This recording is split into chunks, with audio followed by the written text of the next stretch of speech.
Welcome to the How to Be Awesome at Your Job podcast, the show where brilliant professionals share how to sharpen the universal skills required to flourish at work. Enjoy more career fun, wins, meaning, and money with your host, Pete Mockaitis.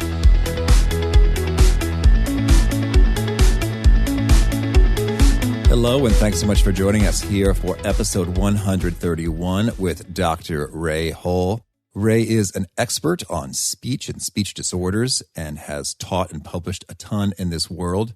And we're going to get to hear from his years of wisdom and research here. So you're going to walk away learning 1, how to overcome public speaking jitters, 2, approaches to starting and ending a speech strong, and 3, some meta perspective on the optimal rate of speech, how fast you're talking. So if you want to check out the show notes or the transcript or the links to items that we mentioned here, check out awesomeatyourjob.com/ep131. While you're there, I recommend you get some of our goodies, such as if you'd like to be taking notes, but you can't because you're driving or running or something, the Gold Nugget email list is a solution for you. It summarizes the wisdom of each guest in an email you can read quickly, and you can sort of copy paste, mark that up from there, and notes complete. Mostly done for you. There's also the 10 Days to Winning at Work email course that provides tips, tools, and tactics to help slash through some of the waste that pops up in your work week. So check those things out. One thing I'd ask for you to pay particular attention to in this conversation is our rates of speaking.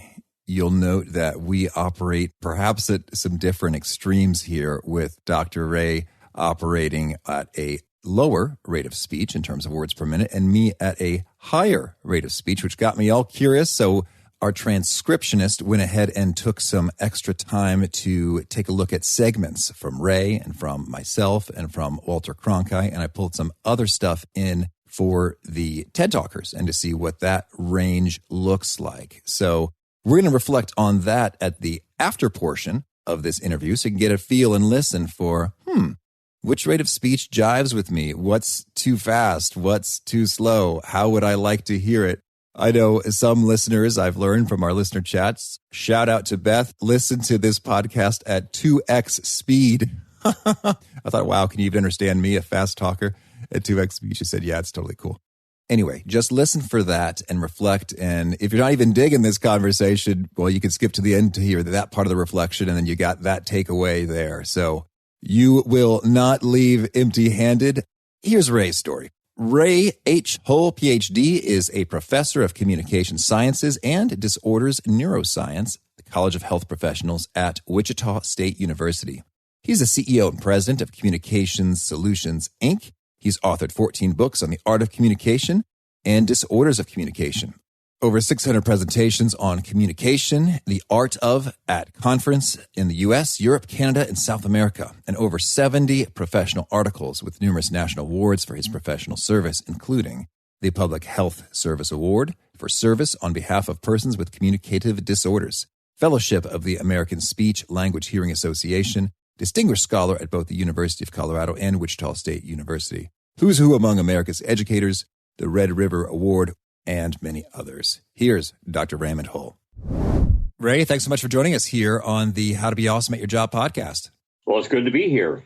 Well, you have quite an array of experience that I thought at first it might be fun if you could break the ice a little bit and tell us a bit about some of your theatrical experience and how that's carried over into your work with communication. Well, my theatrical experience began when I was 5 years old. And the part that I was chosen for, did not audition for, was Papa Bear in The Three Bears in my kindergarten class. And so it begins. Oh, yes, and I brought the house down. It was wonderful, a wonderful performance.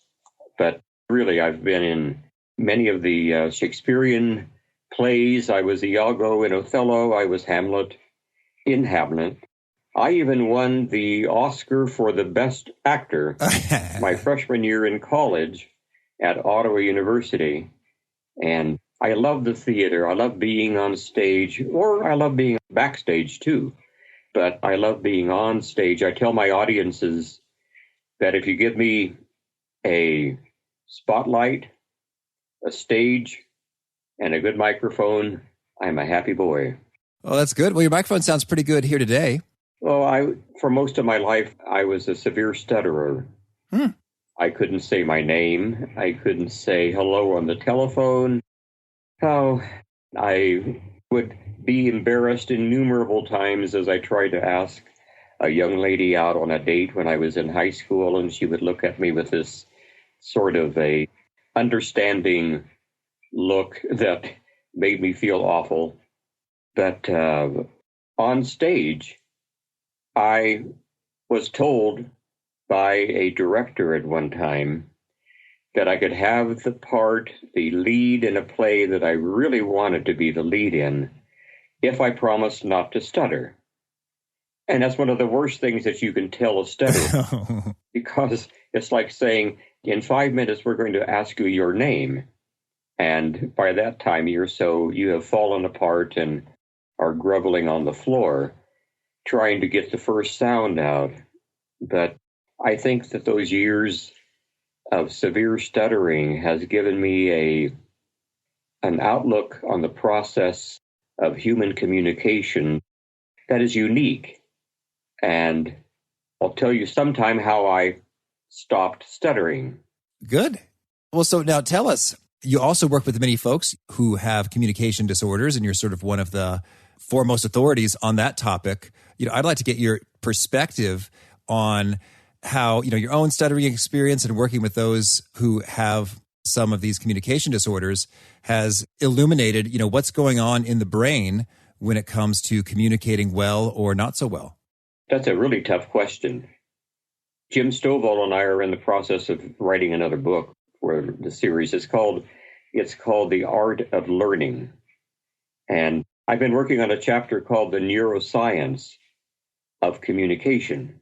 And, I have dissected innumerable brains and brain stems from birth every decade up through age 90, looking at the aging process and the effect of aging on our brain.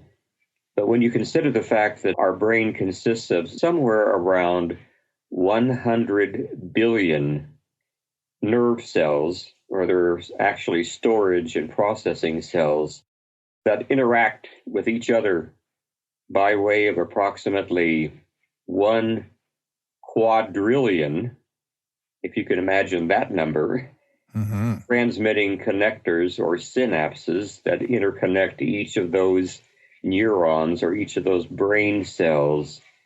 The fact that the whole system works and the fact that we can communicate is really amazing. And when you consider the fact that when we communicate, the intricacy of each of the sequences of what happens to us as we are initiating communication. For example, our diaphragm has to move up in a pulsing manner in order to bring air through our vocal folds, but at the same time, the same instance, the same milliseconds, we have to bring our vocal folds together so that we can utter a sound. And as we utter a sound, then at the same instant, our tongue, our soft palate, our mandible, our jaw, everything has to be working in sequence to allow for us to utter the first sound of the first word that we are wanting to say. And the fact that that has to happen in an exact sequence of movements is, to me, mind-boggling.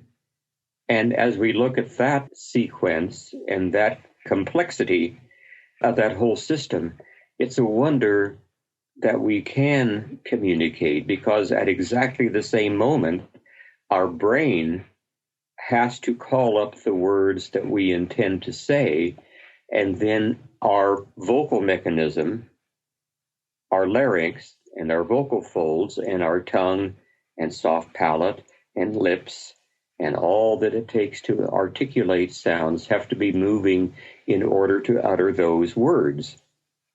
When a person has a stroke, for example, that system is interrupted so that the individual perhaps will not be able to say the words that they would like to say.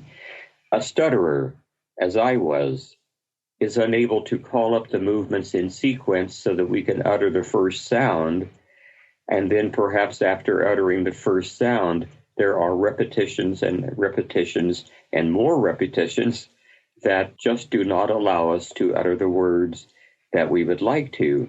Our vocal mechanism, our larynx, is a very fragile system, and we can abuse it. Mm-hmm. Understood. So now I'd love to sort of zoom into some of the practical tidbits. So you've co-authored the book, The Art of Presentation, and I'd love to hear, in your experience as you've been promoting it and sharing it with people, what have they responded to in terms of saying, wow, that is a brilliant suggestion? You know, what should we do to boost our game when it comes to the art of presentation? Oh, I need to tell you something. Received an email this morning that Amway is using this book, The Art of Presentation, and the book, The Art of Communication, as their Books of the Month Club winners. Oh, congratulations. And are recommended for reading for all of their Amway salespeople. So I thought that was interesting. The most frequent comment that I have received is that people fear public speaking. Of all their fears, the fear of heights, the fear of falling, airline crashes, snakes, spiders, even death. The greatest of their fears is public speaking. And in reading this book on the art of presentation, they have tended to feel as though they're not fearing this event that they may be getting ready for as much as they did before. Because I think that in the first chapter of the book, The Art of Presentation, where I say, you are the artist and the performer. The performance that you create, the scenery, the picture that you evoke with your words, touching the heart and soul of those who receive it, is your audience. And I think people have come to terms with their own fears by reading that small amount of information, where I say that it is an art form, that it comes from you, an individual who possesses your own individual style. You don't have to be someone else. You don't have to emulate anyone. You create the stage, the scenery, and the characters as you envision them, not as someone else would envision them. And I think that gives them the courage that what I'm doing or what I'm getting ready for in terms of preparing for a presentation that they may be looking forward or not looking forward to presenting, that this is something that is them, that is theirs, their own individual identity. And so just have fun with it. Oh, I see. So that's very helpful right there. So by sort of not trying to measure up and compare the performance to somebody else, and you just sort of doing your natural artistic expression thing, that just sort of creates a little bit of a calm and liberation and ability to just go there naturally. That's right. Just go and do your own thing and have fun. I say we don't want our performance to be a reckless one, to show off or to stage act. And I think people feel sometimes as though they have to become an actor or an actress. The best presenters, the best public speakers are those who present themselves as themselves. They speak to the audience in a conversational way. They do not have to perform. They do not have to raise their voice and pound the lectern. They are to simply talk to their audience. And I tell them, instead of standing behind a lectern, walk toward the front of the stage and pick out some people in the audience you would like to talk to. And as you are talking to them, it appears to the others that you're speaking to all of them, but just to speak in a conversational, casual way, and people will respect you and they will like your presentation. You don't have to be afraid of it. Okay. Well, that's great to hear. And so I'd also love to hear, so that's one tip there when it comes to, hey, don't speak behind the lectern. Go ahead and step out from it. What are some other things you observe that are sort of mistakes or practices you'd recommend just avoiding? Oh, boy, that's a tough one. I think probably beginning a presentation is a hard one for many people. They tell me, where they ask me, how do I know how to begin? What do I do? How do I begin a presentation so that I know that I'm doing it correctly? How do I know I'm preparing my presentation so it'll be something that people will want to hear about? And so here's what I tell them. You need a strong beginning. In the last chapter that I write in the book, The Art of Presentation, I talk about the art of making a conclusion to your presentation so that people will remember you. And the first thing that I suggest is to begin your presentation with the ending. Okay. It's kind of mind-boggling to think about. I give an example whereby a speaker who is entering the auditorium where he is to speak says, I was walking from my car to this auditorium this afternoon, and I noticed a young man sitting on the sidewalk next to this very building. He was asking for money. He was asking for money to buy food. He was a nice-looking man, and I thought, well, why does he have to beg for food? And he confided in me by saying that he continues to look for work, but he simply has not been able to find work in this community.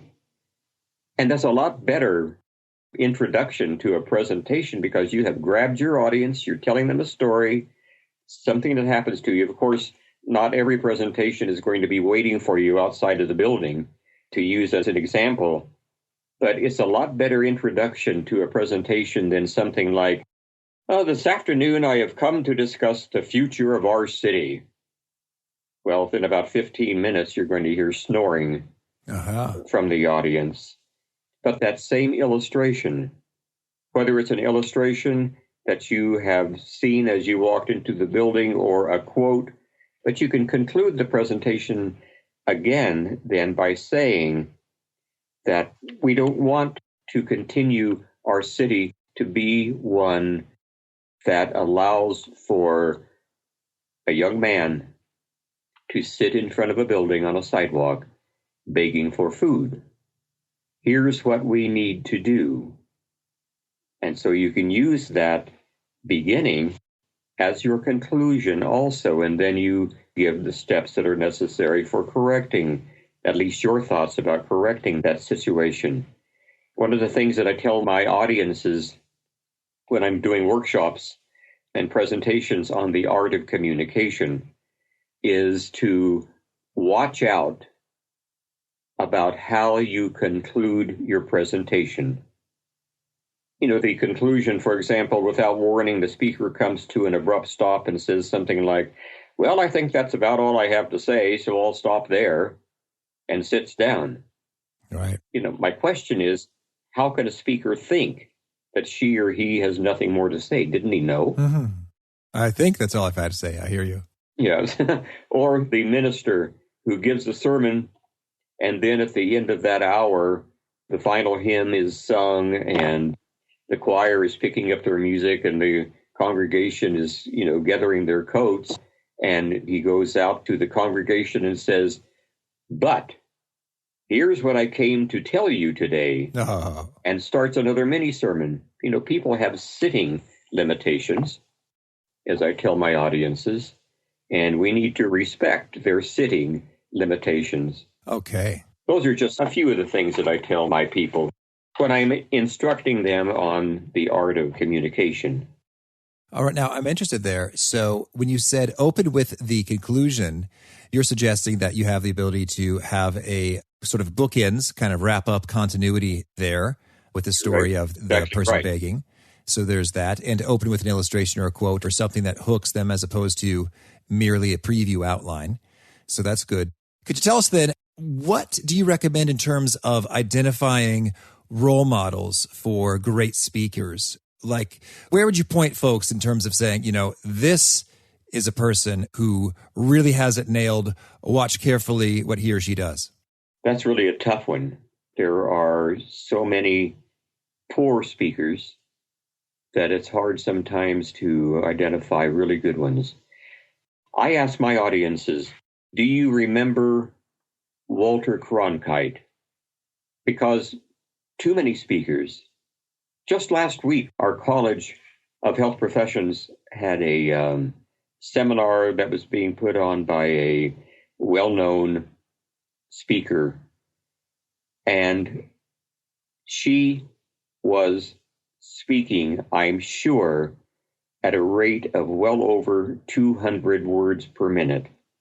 No kidding. The audience were becoming very restless because they could only understand perhaps a fraction of what she was saying. She was stumbling over words. She was speaking so rapidly. I refer people to Walter Cronkite, for example, and his manner of speaking.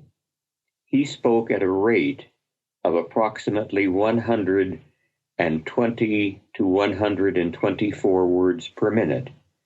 Our central nervous system can comprehend the words that are being uttered. But also, when you're speaking at that rate, we begin to articulate all of the sounds of speech. We call them the suprasegmental aspects of speech. There I'm talking about the inflectional clues, the pauses, the melody of speech becomes more predominant. Pauses become more effective. And Walter Cronkite emulated that perfectly. John F. Kennedy, even though he had a very strong Bostonian dialect, did the same thing. He was the epitome of a very fine public speaker. President Obama, or our past President Obama, spoke very well, but I wish that I could have worked with him because he cut off the last sounds of many of the last words in sentences. And I wish that I could have worked with him to correct that. Otherwise, he did quite well. Tom Brokaw, when he was active in news broadcasting, also spoke at a rate of around 120 to 124 words per minute. And people could understand him. People loved to listen to him. They loved to listen to Walter Cronkite. They loved to listen to John F. Kennedy. And I think, of the three that I can think of right off the top of my head, those are some of the best. Well, that's so fascinating, that 120 words per minute rate.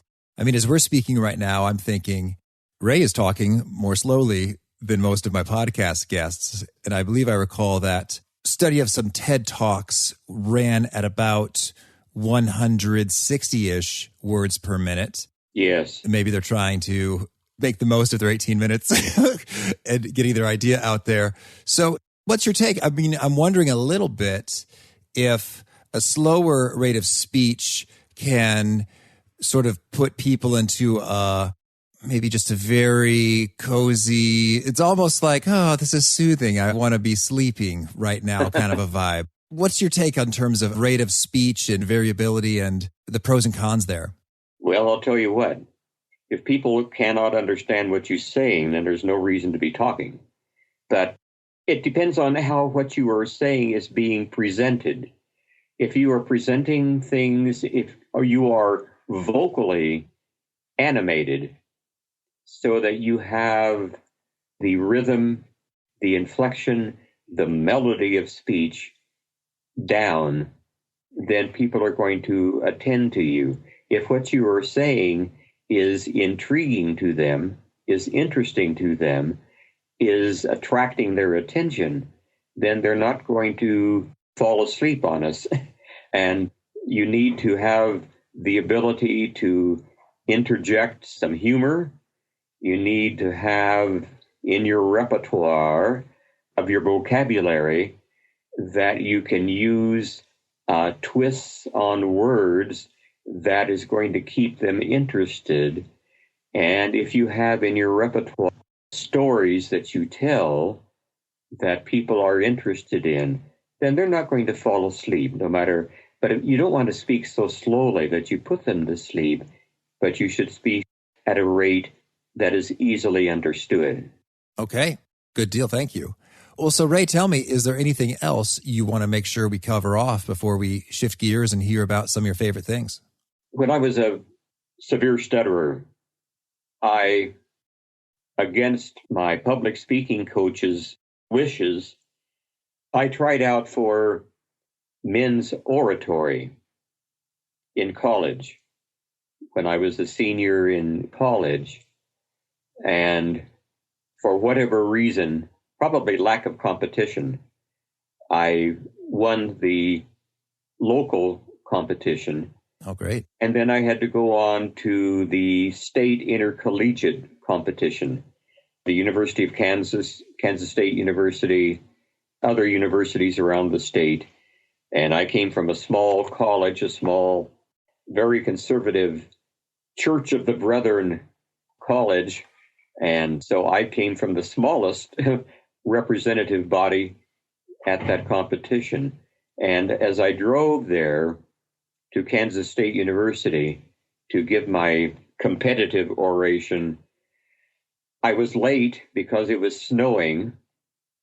It was a March snowstorm, and I parked at the edge of a field, an open field at that university, and I asked someone where the building I was supposed to be going to, and they pointed at it, and it was across that field. My parents had just bought me a pair of new shoes, and I had a new suit on, and I walked across that field, and by the time I got to the building where I was to give my oration, a 15-minute oration on world peace. It seems as though most oratory competitions have the topic of world peace. But by the time I arrived there, I had mud on all over my shoes, cuffs of my slacks of my new suit. And I walked into the building and I found the room where the competition was being held. And the last speaker was just finishing his oration. And when he finished, I stuck my head in the door and asked them if there was still time for me to give mine. And they conferred and said yes. And then I asked if I could have just a couple of minutes so I could go to men's restroom to try to wash off my shoes and the cuff of my pants. And they allowed me to do that. And I came back in.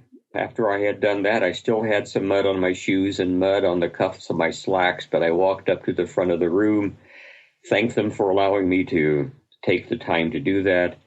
And I was so concerned about the mud and being late and being lost that I gave my 15-minute oration without stuttering.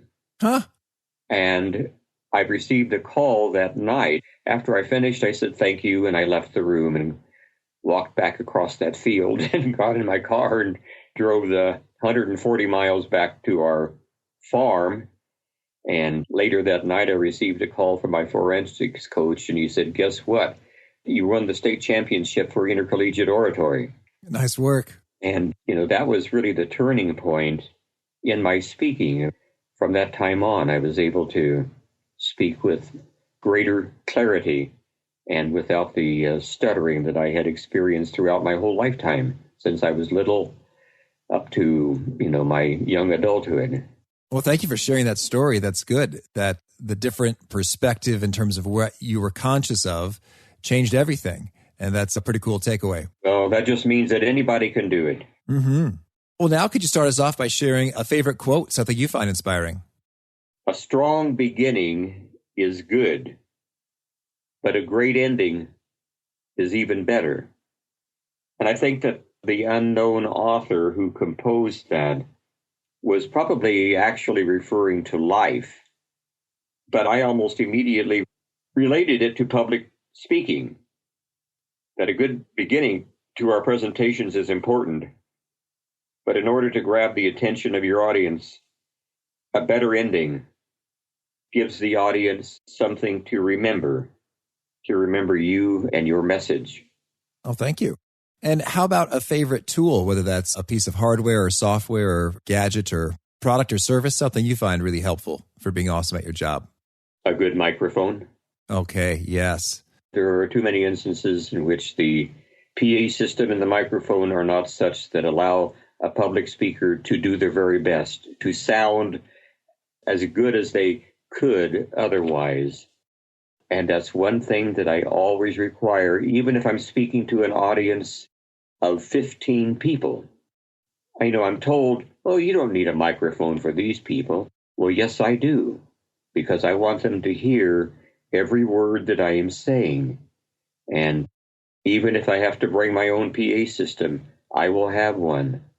But that and good lighting are the essentials for a good presentation. Okay. And what would you say is the best place to contact you, or if folks want to get in touch or learn more about what you're up to? Where would you point them? Well, my email address is a very simple one. It's Ray, R-A-Y, .Hull, Hull, at Wichita, that's WICHITA, .edu.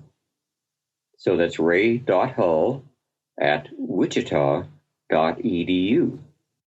Can't get more simple than that. Okay, right. And do you have a final challenge or call to action for those seeking to be more awesome at their jobs? When you're asked to speak before your colleagues, that is one of the most difficult audiences that I can think of, because our colleagues know us and we become very vulnerable as we stand before them. But as we are speaking to our colleagues in our business life, to forget about them as colleagues, although we cannot forget them as colleagues because they are those with whom we work each day, but to not be afraid, not feel the vulnerability that sometimes we feel when we're talking to our colleagues, and to speak to them as friends. All right. Thank you. Well, Ray, really appreciate you taking the time here. This has been fun to get your insights and perspectives, and I wish you lots of luck. Well, thank you very much. It's been nice talking with you. All right. So there you have it. I mentioned at the beginning we were going to reflect a little bit on rates of speech, and so I got some results to share for you. It turned out from the samples that we looked at that Ray Hull was operating at just about 106 words per minute, and I was operating at about 179 words per minute. Ray mentioned Walter Cronkite, and the samples that we happened to look at showed that at about 163 words per minute. So there we have it. Ray is slower. I am faster. Walter Cronkite in the middle there. If you drop by awesomeatyourjob.com/ep131, you can check out the details behind that, as well as Walter Cronkite sampling to see the rate of speech there. And for a point of comparison, TED Talkers operate between 133 and 188 words per minute, with Al Gore on the slower side and Elizabeth Gilbert on the faster side. So I think it's pretty intriguing that there's a world of range there. My hunch is that most folks would prefer a speaker who talks more quickly than Ray Hull in this conversation and more slowly than myself. So maybe someone like Walter Cronkite. The internet tells me that 140 to 160 words per minute is good. I think that that really does vary sort of person by person and your preference and how that works for you. And also just to have some variation in your rate of speech makes things more engaging to listen to. So it's not all fast, nonstop, go, go, go, go, go. And it's also not dragging. But there are portions in which you're excited, you're moving faster. And other times you got to think about it. And it gets kind of powerful and thoughtful. So that's one key to being dynamic, is having some variation in your speaking and generally being faster than boring and slower than unintelligible. So give a thought for that. And if you're curious about what your rate of speech is, well, don't forget we had a cool guest who made an app for that. That's Anshul Baki back in episode 24. The app is called Umo. You can play with that a little bit. It's pretty cool and accurate and handy, and just sort of see how that works. And I'd also like your feedback. Should I slow it down? I know I talk faster when I know what I'm saying, like I'm reading the bio. And I just want to make sure that this is optimal for you. Shoot me a note anytime, pete@awesomeatyourjob.com.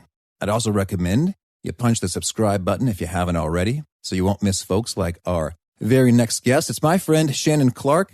She is a super expert in the world of user experience, usability stuff. And there's a lot of lessons learned associated with that and a cool career journey that I think will spark some nice inspiration. So I hope to catch you then, and peace. Thanks for joining us for today's episode. To get the most out of this conversation, visit awesomeatyourjob.com to find today's show notes, transcript, and infographic summary cheat sheet. For more entertaining professional skill sharpening, be sure to subscribe to catch the next episode of How to Be Awesome at Your Job.